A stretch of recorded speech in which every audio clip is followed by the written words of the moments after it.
Hi అండి. అందరికీ నమస్కారం.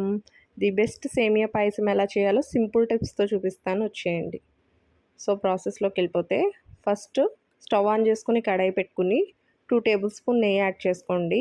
నెయ్యి వేడెక్కిన తర్వాత జీడిపప్పు పలుకులు వేసి కొద్దిగా వేగాక కిస్మిస్‌లని యాడ్ చేసుకొని మీడియం ఫ్లేమ్‌లో గోల్డెన్ బ్రౌన్ వచ్చేలాగా వేయించుకొని ఒక బౌల్‌లోకి ట్రాన్స్‌ఫర్ చేసేసుకోండి. ఇప్పుడు అదే కడాయిలో ఒక 100 గ్రాముల సేమియా వేయించుకోవాలి. గోల్డెన్ కలర్ వచ్చేలాగా వేయించిన సేమియాని పక్కన పెట్టి స్టవ్ మీద గిన్నె పెట్టుకుని నేను ఇక్కడ 1 లీటర్ పాలు, ఒక 1/2 లీటర్ వాటర్ యాడ్ చేస్తున్నాను. ఈ 100 గ్రాముల సేమియాని ఉడికేసరికి చిక్కబడిపోతుందనమాట.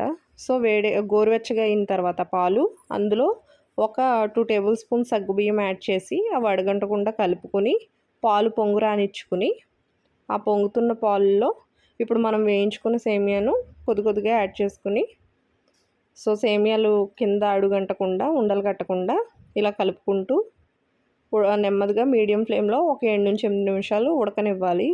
ఉడికిందో లేదో మధ్య మధ్యలో చెక్ చేసుకుంటూ గరిటె సహాయంతో తిప్పడం వల్ల ఏంటంటే సేమియా ఒకచోటే ఉండిపోదు. ఇలా ఉడికిన తర్వాత ఒక 1/2 టేబుల్ స్పూన్ యాలకుల పొడి యాడ్ చేసుకోండి. సో ఒకసారి కలుపుకుని ఈ యాలకుల ఫ్లేవర్ అంతా సేమియాకు పడుతుంది. సో ఇప్పుడు నేను 100 గ్రామ్స్ సేమియాకి 100 గ్రామ్స్ షుగర్ యాడ్ చేస్తున్నానండి. సో షుగర్ యాడ్ చేసి ఆ వేడిలో షుగర్ మెల్ట్ అయిపోతుంది. ఒకసారి కలుపుకొని ఒక 2 నిమిషాలు ఉడకనిచ్చి స్టవ్ ఆఫ్ చేసేసుకోవాలండి. సో అంతే, సింపుల్గా మన సేమియా రెడీ అయిపోతుంది. ఇది గమ్మున చిక్కపడదండి. 100 గ్రామ్స్కి లీటర్ పాలు యూస్ చేసాం కదా. సో జీడిపప్పు కిస్మిస్ యాడ్ చేసేసుకొని ఒకసారి కలిపి ఒక సర్వింగ్ బౌల్లోకి సర్వ్ చేసుకుని మిగిలిన జీడిపప్పులను కూడా వేసేసుకోండి. అంతే, ఎంతో టేస్టీ సేమియా పాయసం రెడీ. లైక్ చేయండి, షేర్ చేయండి, కామెంట్ కూడా చేయండి. Thank you.